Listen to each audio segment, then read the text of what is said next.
Hello student, I am Divya Katiriya and जैसे कि हम लोग कंटिन्यू करें हमारा chapter number 4 and is that organizing. जैसे कि हम लोगों ने प्रीवियस लेक्चर में देखा था कि हम लोग कंटिन्यू कर रहे हैं हमारा सबसे important portion of this chapter, यानी कि यस स्ट्रक्चर ऑफ ऑर्गेनाइजेशन, जिसका जो फर्स्ट स्ट्रक्चर था लीनियर ऑर्गेनाइजेशन वो हम लोगों ने प्रीवियस लेक्चर में देख लिया है। आज हम लोग देखने वाले हैं सेकेंड वन टाइप यानी कि फंक्शनल ऑर्गेनाइजेशन।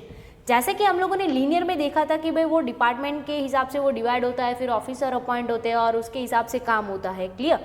और स्ट्रेट लाइन में सब कुछ कैरी फॉरवर्ड होता है और जिसकी वजह से हम लोग उसको आर्मी ऑर्गेनाइजेशन से भी जानते हैं। तो आज चलिए हम लोग देखने वाले हैं कि फंक्शनल ऑर्गेनाइजेशन कैसे काम करता है, उसमें कैसे डिवीजन होता है और कैसे सब कुछ मैनेज होता है, क्लियर। तो फर्स्ट वन हम लोग देखते हैं कि meaning of functional organisation same as it is guys कि अगर आपको लीनियर, फंक्शनल और मैट्रिक्स ऑर्गेनाइजेशन पूछे जाते हैं 3 मार्क के लिए, तो आपको उसका मीनिंग, डायग्राम और फॉर्मेशन या तो फिर एक्सप्लेनेशन आपको लिखना पड़ेगा 3 मार्क के लिए। ओके, तो फर्स्ट वन हम लोग देखते हैं कि मीनिंग ऑफ फंक्शनल ऑर्गेनाइजेशन।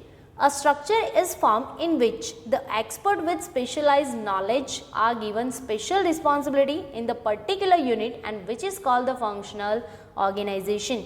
यानी कि यहाँ पे कैसे होगा कि भाई कोई जितने भी हमारे पास एक्सपर्ट होंगे, यानी कि जिसके पास पर्टिकुलर स्पेशल नॉलेज और स्किल अवेलेबल है, तो ऐसे जो एक्सपर्ट्स है, स्पेशलाइज पर्सन है, उसको हम लोग क्या करेंगे, उसको रिस्पॉन्सिबिलिटी अलॉट करेंगे और उसके हिसाब से अगर काम होता है तो वो हमारा क्या हो जाएगा, फंक्शनल ऑर्गेनाइजेशन। यानी कि गाइज आपने यहाँ पे सोचा कि भाई हमारा जो वर्क है वो किसके बेसिस के ऊपर काम कर रहा है, फंक्शन के ऊपर, यानी कि स्किल, एजुकेशन, नॉलेज, वर्क के हिसाब से काम करता है। जबकि लीनियर में कैसे काम करता है, पहले डिपार्टमेंट आता है और फिर देन आफ्टर हम लोगों को काम मिलता है, क्लियर। यहाँ पे क्या होगा कि आपके पास जो स्किल होगी वो यूनिट आपको अलॉट किया जाएगा और उसके हिसाब से अगर आप काम करते हो तो वो क्या हो जाता है, फंक्शनल ऑर्गेनाइजेशन। ओके, उसका फॉर्मेशन देखते हैं कि वो कैसे फॉर्म होता है। तो फर्स्ट वन है functional organisation is give a special important to work distribution and specialisation. यहाँ पे सबसे ज़्यादा इंपॉर्टेंट किसको मिलता है, वर्क डिस्ट्रीब्यूशन, यानी कि लीनियर में डिपार्टमेंट का डिस्ट्रीब्यूशन होता था और फिर वर्क मिलता था। यहाँ पे क्या होगा, पहले वर्क का डिस्ट्रीब्यूशन होगा, उसके हिसाब से ऑफिसर्स बनेंगे जो एक्सपर्ट्स होंगे वो, और फिर देन आफ्टर हम लोगों को आगे कैरी फॉरवर्ड प्रोसेस करना है, क्लियर। एंड स्पेशलाइजेशन, यस, हम लोग जो भी बंदे एक्सपर्ट यानी कि जो भी स्पेशलाइज वाले नॉलेज वाले जो बंदे हैं उसको अपॉइंट करने वाले हैं, तो हम लोग उसको तभी अपॉइंट करेंगे कि जब उसके पास कोई एक्स्ट्रा ऑर्डिनरी या तो फिर बाकी लोगों से कोई अलग नॉलेज या तो फिर स्पेशल स्किल अवेलेबल होगी तो। और जिसको इन शॉर्ट हम लोग क्या कहते हैं, एक्सपर्ट। इट मीन्स कि भाई कोई अगर ऐसा बंदा है कि जिसको हम लोग एक्सपर्ट बोल सकते हैं, तो वो कोई एक चीज़ में बहुत ही माहिर होगा तो ही हम लोग उसको एक्सपर्ट बोलेंगे, और वो चीज़ में जो माहिर है वही चीज़ हम लोग उसको अलॉट करेंगे काम करने के लिए। ओके, फिर देन आफ्टर है in this structure the distribution of a work is not done according to department but according to the nature of work। यहाँ पे डिस्ट्रीब्यूशन जो है वो डिपार्टमेंट के हिसाब से नहीं होगा। हम लोग कैसे हिसाब यहाँ पे डिस्ट्रीब्यूशन करेंगे, जो वर्क का नेचर होगा उसके हिसाब से। यानी कि अगर फॉर एग्जांपल कुछ काम सिमिलर है तो उसको एक ग्रुप में रखेंगे, बाकी कोई सिमिलर काम है तो उसको अलग ग्रुप में रखेंगे, उसके लिए एक एक्सपर्ट अपॉइंट करेंगे और वो सब कुछ मैनेज करेगा, क्लियर। तो ऐसे यहाँ पे हम लोग काम करेंगे। For each kind of a work different expert are appointed, यानी कि हमारे पास जितने नेचर के काम अवेलेबल होंगे उतने हमारे पास एक्सपर्ट भी अवेलेबल होंगे। फॉर एग्जाम्पल अगर कोई एक ऐसा वर्क है जिसका नेचर है फाइनेंस के रिलेटेड, तो उसका एक्सपर्ट हमारे पास अवेलेबल होगा। प्रोडक्शन है तो उसका होगा, कि भाई अगर एडमिनिस्ट्रेटिव है तो उसका होगा, मार्केटिंग डिपार्टमेंट है तो उसका होगा। यानी कि जितने टाइप के काम हमारे पास अवेलेबल होने वाले हैं उतने टाइप के एक्सपर्ट भी हमारे पास अवेलेबल होंगे, क्लियर। फिर है expert are not only advisor but also have a responsibility related to task. यानी कि एक्सपर्ट को सिर्फ एडवाइस नहीं देना है, उसको जो काम दिया गया है, जो यूनिट उसको दिया गया है, उस यूनिट का रिस्पॉन्सिबिलिटी भी उसको उठाना पड़ेगा कि अगर वो यूनिट में कोई प्रॉब्लम्स हो रहा है, कोई काम नहीं हो रहा है, तो सब रिस्पॉन्सिबिलिटी किसका होगा, वो एक्सपर्ट का होगा, क्लियर। जैसे लीनियर में डिपार्टमेंटल हेड का रिस्पॉन्सिबिलिटी होता था, यहाँ पे किसका होगा, एक्सपर्ट का होगा, क्लियर। तो इन शॉर्ट यहाँ पे फॉर्मेशन कैसे होता है कि भाई पहले हम लोग वर्क के अकॉर्डिंग और उसके जो स्पेशलाइजेशन है उसके अकॉर्डिंग हम लोग यहाँ पे ज़्यादा इंपॉर्टेंस करेंगे। वर्क के अकॉर्डिंग हम लोग डिपार्टमेंटेशन करेंगे, यानी कि फंक्शन हमारा जो काम है, हमारा जो वर्क का नेचर है, उसके हिसाब से यहाँ पे डिस्ट्रीब्यूशन होगा। हर काम के हिसाब से हम लोग उसके एक एक एक्सपर्ट अपॉइंट करेंगे और वो एक्सपर्ट सिर्फ एडवाइस नहीं करेंगे, उसके यूनिट के रिलेटेड रिस्पॉन्सिबिलिटी भी रहेगा। क्लियर। अब देखते हैं हम लोग उसका डायग्राम कि भाई डायग्राम कैसा है उसका फंक्शनल ऑर्गेनाइजेशन का। तो ये है हमारा फंक्शनल ऑर्गेनाइजेशन। यहाँ पे खास ध्यान देना है कि भाई अगर हम लोग लीनियर ऑर्गेनाइजेशन फॉलो कर रहे हैं तो सबसे ज़्यादा पावर किसके पास था, बीओडी के पास। यहाँ पे अगर हम लोग फंक्शनल ऑर्गेनाइजेशन यूज़ कर रहे हैं या तो फिर उसको अवेल कर रहे हैं तो हमारे यहाँ पे सबसे ज़्यादा पावर अवेलेबल होगा चीफ ऑफिसर के पास। क्लियर। यानी कि जो यहाँ पे हम लोगों को ध्यान देना है, क्यों ऑफिसर के पास सबसे ज़्यादा पावर है, क्योंकि यहाँ पे हम लोगों ने डिपार्टमेंटेशन कैसे किया है, वर्क के अकॉर्डिंग किया है। क्लियर। यानी कि पहले वर्क बाइफरकेट करेंगे, फिर उसके हिसाब से डिपार्टमेंट होंगे और उसके हिसाब से एक्सपर्ट अपॉइंट होंगे। क्लियर। तो यहाँ पे सबसे ज़्यादा पावर किसके पास होगा, चीफ जो ऑफिसर होगा उसके पास होगा। क्लियर। फिर जो चीफ ऑफिसर होता है ना, वो मेनली 2 डिपार्टमेंट में उसको बाइफरकेट कर देता है कि एक एडमिनिस्ट्रेटिव डिपार्टमेंट है और एक फैक्ट्री डिपार्टमेंट है। यानी कि एक एडमिनिस्ट्रेटिव मतलब क्या होगा कि भाई मैनेजमेंट का काम, यानी कि जो ऑफिस वर्क का काम है, जो मैनेजमेंट का काम है, उन सब का एक अलग डिपार्टमेंट बना देंगे। और एक जो फैक्ट्री काम यानी कि जो फिजिकल काम है और वो भी सब मतलब जो फिनिश गुड्स से लेके मार्केटिंग में गुड्स पहुंचाने तक का सारा काम है वो फैक्ट्री डिपार्टमेंट ने रखते हैं। क्लियर। यानी कि यहाँ पे मेनली हमारे पास 2 डिपार्टमेंट होंगे, एडमिनिस्ट्रेटिव और फैक्ट्री। क्लियर। ऑफिस वर्क और फिजिकल वर्क। अब एडमिनिस्ट्रेटिव डिपार्टमेंट है तो उसके अंदर कौन कौन सी हमारे पास ऑफिसर्स होंगे। तो फर्स्ट वन हम लोग ऐसे ही ट्राई करेंगे कि जैसे हम लोगों को रिमेंबर रह जाए वैसे ही फ्लो में हम लोग याद रखेंगे। क्लियर। तो एडमिनिस्ट्रेटिव है गाइस, तो उसका मतलब क्या होगा, मैनेजमेंट करना है। अगर आपको किसी भी चीज़ का मैनेजमेंट करना है तो फर्स्ट कंडीशन इज़ दैट कि आपके पास प्रॉपर इन्फॉर्मेशन अवेलेबल होना चाहिए। अगर आपके पास कोई इन्फॉर्मेशन ही अवेलेबल नहीं है तो आप मैनेजमेंट किस चीज़ का करोगे। क्लियर। कैसे करोगे, कौन से बेसिस पे करोगे। तो फर्स्ट वन हमारा क्या है, इंफॉर्मेशन ऑफिसर। क्लियर। ऐसा क्लियर हो गया कि चलो मैनेजमेंट करना है तो हमारे पास पहले क्या होना चाहिए, इन्फॉर्मेशन होना चाहिए। इन्फॉर्मेशन होगी तो हम लोग प्रॉपर मैनेजमेंट कर पाएंगे। और प्रॉपर मैनेजमेंट कब फुलफिल होगा, जब सारे जो एम्प्लॉयज़ है वो डिसिप्लिन में काम करेंगे तब। यानी कि डिसिप्लिन लाने के लिए हम लोग किसको अपॉइंट कर रहे हैं, डिसिप्लिन ऑफिसर को। क्लियर।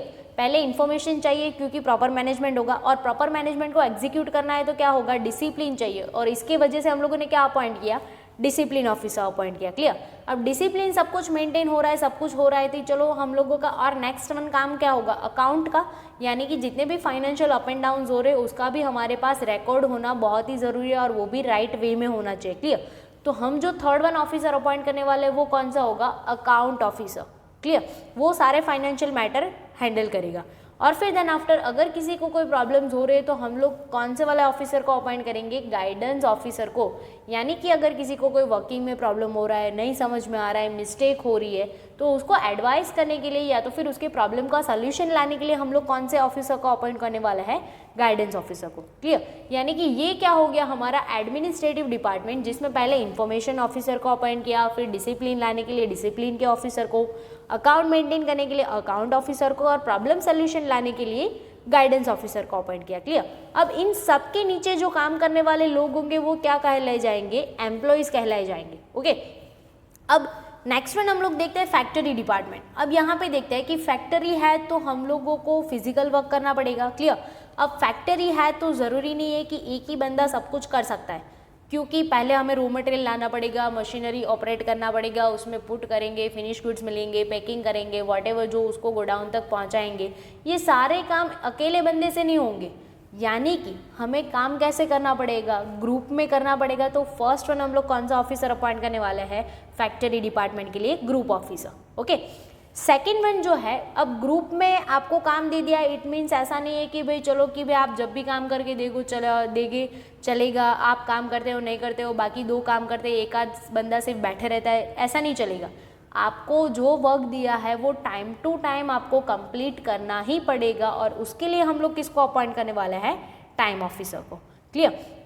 फिर देन आफ्टर है कि भाई ऐसा ज़रूरी नहीं है कि भाई चलो आपने टाइम टू टाइम काम ख़त्म कर दिया, इट मीन्स कि आप मतलब बस सिर्फ टाइम को इम्पॉर्टेंस दे रहे हो। आपको टाइम को इम्पॉर्टेंस देना है, साथ साथ में क्वालिटी भी मेंटेन होना चाहिए, क्योंकि आप भले ही कम टाइम में काम ख़त्म कर देते हो कोई बात नहीं है, लेकिन आपका क्वालिटी मेंटेन होना चाहिए। और जिसके लिए हम लोग किसको अपॉइंट करने वाले हैं, क्वालिटी कंट्रोल ऑफिसर को। क्लियर। और फिर लास्ट वन में है कि भाई चलो फैक्ट्री डिपार्टमेंट है, अगर प्रोडक्शन में किसी को कोई प्रॉब्लम्स हुआ, मशीनरी नहीं चल रही है, तो उसके वजह से हम लोग कौन से ऑफिसर को अपॉइंट करने वाले हैं, मेंटेनेंस इंजीनियर को। यानी कि यस, अगर मशीनरी है कभी चल सकती है कभी नहीं चल सकती है, रिपेयरिंग की ज़रूरत होती है उसको भी, तो इन सब के प्रॉब्लम का सॉल्यूशन के लिए, टेक्निकल सॉल्यूशन के लिए हम लोग किसको अपॉइंट करेंगे, मेंटेनेंस इंजीनियर को। क्लियर। अब इसको रिमेंबर करते हैं, पहले काम कैसे करना है, ग्रुप में भले ही काम करो लेकिन टाइम टू टाइम होना चाहिए, तो क्या होगा, टाइम ऑफिसर। टाइम से आप काम खत्म करते हो, इट मीन्स ऐसा नहीं है कि बस चलो आपको काम खत्म करना है, क्वालिटी भी मेंटेन होना चाहिए। और अगर मशीनरी में कहीं पे प्रॉब्लम्स हो रही तो हम लोग किसका हेल्प ले सकते हैं, मेंटेनेंस इंजीनियर का। क्लियर। और इन सब के नीचे जो काम करने वाला है फैक्ट्री में गाइस, जो भी लोग काम करते हैं उसको क्या कहा जाता है, वर्कर कहा जाता है। क्लियर। और जो ऑफिस वर्क में काम करते हैं उसको क्या कहा जाता है, एम्प्लॉइज कहा जाता है। अब देखो, एडमिनिस्ट्रेटिव के नीचे ये 4 डिपार्टमेंट थे और उसके नीचे काम कर रहे थे एम्प्लॉइज। यहाँ पे फैक्ट्री के नीचे अगेन 4 डिपार्टमेंट और उसके अंदर काम कर रहे थे वर्कर। लेकिन ज़रूरी नहीं है कि जो इन्फॉर्मेशन है, डिसिप्लिन है, अकाउंट ऑफिसर है, गाइडेंस है, उसको कभी भी वर्कर की ज़रूरत नहीं ही पड़ेगी। इन्फॉर्मेशन है, ऑफकोर्स उसको एम्प्लॉय की ज़रूरत भी पड़ेगी और वर्कर की ज़रूरत भी पड़ेगी। यानी कि एम्प्लॉय यानी कि मतलब क्या होगा, जो ऑफिस वर्क में काम कर रहे हैं वो, और जो वर्कर है यानी कि वो फिजिकल काम कर रहे हैं वो। यानी कि जितने भी हमारे पास टोटल 8 डिपार्टमेंट अवेलेबल है और 8 ऑफिसर अवेलेबल है अकॉर्डिंग टू वर्क नेचर, तो उसमें हर किसी को एम्प्लॉय की ज़रूरत भी पड़ेगी और साथ में वर्कर की ज़रूरत भी पड़ेगी। तो यहाँ पे देखो, हम लोगों ने जो एरो किया है ना, आप लोगों को ऐसा लग रहा हो कि भाई ये डिज़ाइन तो बहुत ही मुश्किल है और समझ में नहीं आ रहा है कहाँ से कौन जा रहा है। क्लियर। यहाँ पे देखो, सिंपली एम्प्लॉय से आपको एरो निकालना है, इन्फॉर्मेशन में ले जाना है, सारे डिपार्टमेंट को दोनों देने हैं। क्लियर। एम्प्लॉयज़ और worker.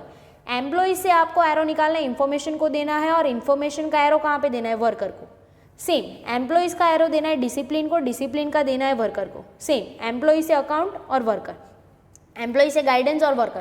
Clear. Same is it is. अब वर्कर का होगा मेंटेनेंस और एम्प्लॉय, फिर worker quality employees, worker time employees, और वर्कर ग्रुप और एम्प्लॉयज। यानी कि इन शॉर्ट एम्प्लॉयज और वर्कर, हमारे जितने भी ऑफिसर्स है 8 ऑफिसर, उन सबके साथ वो कनेक्टेड होंगी। Clear guys. तो ये हो गया हमारा डायग्राम फॉर फंक्शनल ऑर्गेनाइजेशन।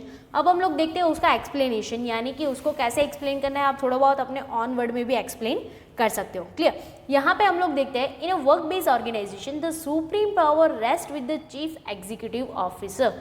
यानी कि सबसे ज़्यादा पावर किसके पास यहाँ पे रहने वाला है, जो चीफ ऑफिसर होगा, चीफ एग्जीक्यूटिव ऑफिसर होगा, CEO, उसके पास रहने वाला है। क्लियर।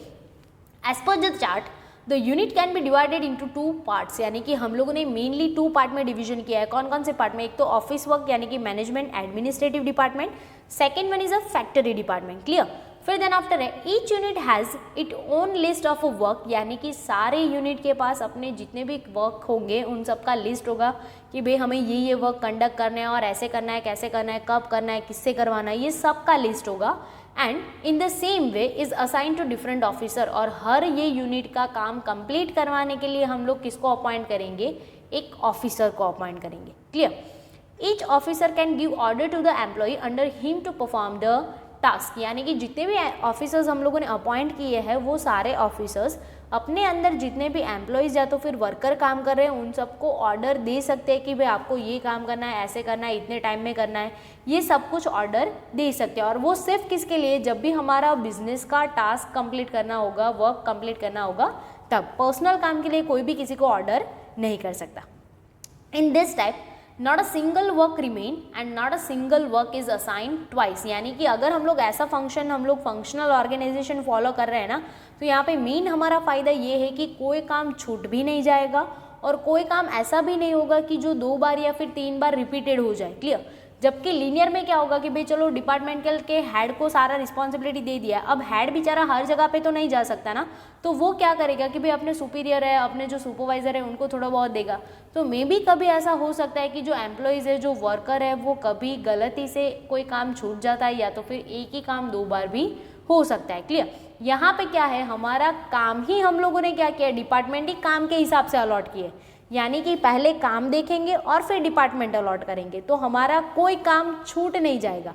और वहाँ पे क्या होगा, पहले डिपार्टमेंट बना देंगे और फिर डिपार्टमेंट को काम देंगे, तो मे बी इट्स पॉसिबल कि कोई एक आध काम रह भी जा सकता है। ओके गाइज, तो ये हो गया हमारा फंक्शनल ऑर्गेनाइजेशन, जिसमें हम लोगों ने देखा उसका मीनिंग, फॉर्मेशन उसका कैसे होता है, फॉर्मेशन कैसे होता है, पहले वर्क डिसाइड होगा, उसके हिसाब से डिपार्टमेंट और उसके हिसाब से ऑफिसर अपॉइंट होंगे। सारे ऑफिसर को सिर्फ एडवाइस नहीं करना है, उसका रिस्पॉन्सिबिलिटी भी रहेगा काम कंप्लीट करवाने का। क्लियर।